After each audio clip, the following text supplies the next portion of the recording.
2010 Holiday Bowl sees a Washington team that won its last 3 games to become bowl eligible for the first time in 8 years. On the other side, it's a Nebraska team coming back to San Diego for a second straight season and a little disappointed to be there this time around. Jason Horowitz, glad to be with you here on CBSSports.com. Let's bring in CBS Sports' Spencer Tillman to break down the rematch of this year's game between Nebraska and Washington, where the Cornhuskers went up to Seattle and won by 35. And Spence, the reason you say disappointed is because Nebraska not only had hopes of a BCS bowl game, but possibly, the BCS national title game at some point during this season. So with bowl games, we so often talk about, lackluster performances by good teams because of lack of motivation. Is that something they should be worried about in this game?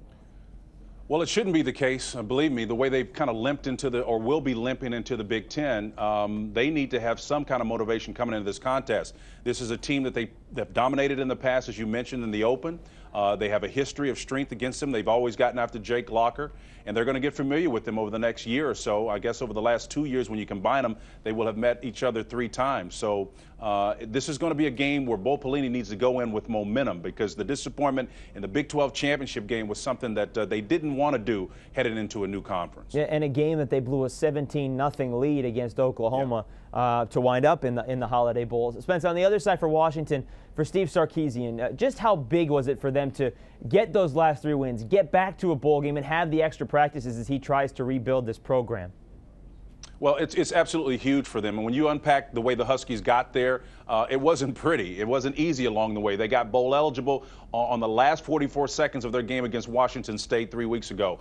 4 times they needed last-second scores to win this year. So they're a 500 ball club, 5-4 in Pac-10 play, in a year in which that conference had a lot of tectonic shifts going on, and so power struggles were taking place. USC was down. I thought Arizona would be able to eclipse and take advantage. They weren't. The only dominant team was Oregon. So I think this Washington team is an average team, and they need to be careful about that coming in with the chip on the shoulder of Nebraska. This one could get ugly if Nebraska comes in with the right attitude. An average team, Spence, that lost at home to Nebraska by 35 back in September. And Jake Locker, who people were pointing to that game as saying, okay, look, that's a game where people can look at and say this is what it'll be like in the NFL. He was awful.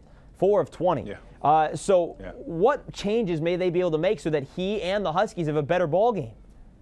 Well, listen, if the black shirts are aggressive like they tend to be, particularly when they feel like they can come after a quarterback, it's going to be very, very difficult. The thing that Washington's got to do is protect their quarterback. Jake Locker does not have a lot of complementary parts around him, so he needs time to find and allow those receivers to get open. If they do not do that, this is going to be a long day for the Washington Huskies.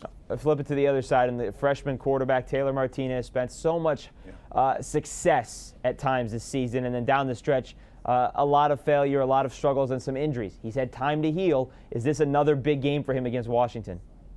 Yeah, it's going to be a big game for all the reasons we just talked about. It was Taylor Martinez and Roy Helu that really crushed Washington last they met. Together, they averaged over 1,000 yards rushing. Not bad for these two. You know that Taylor's kind of limping into this one. He's got a turf toe situation and an ankle that he's dealing with. But I think between the two of them, they'll come up with enough offense to get things done. And here's the key. Taylor Martinez has got to pass the ball well in this as well. I think that's going to take a lot of pressure off their offense. If he doesn't, then the game will probably be closer than anyone wants it to be on Nebraska's side. But I think ultimately Nebraska will have enough offense to distance themselves against Washington. Well, the Holiday Bowl is hoping for a close game after last year's 33-0 shutout. Nebraska over Arizona. We'll see if that one happens again this year, and that defense can shut down Washington. We'll see how it all plays out. Spencer T., we'll talk to you soon, and we'll see you on CBS getting ready for the Sun Bowl December 31st. All right, Jason. Take care. It's always good to see you, buddy. You too. For more on this game, people right here on CBSSports.com. For Spencer Tillman, I'm Jason Horowitz. Take care, folks.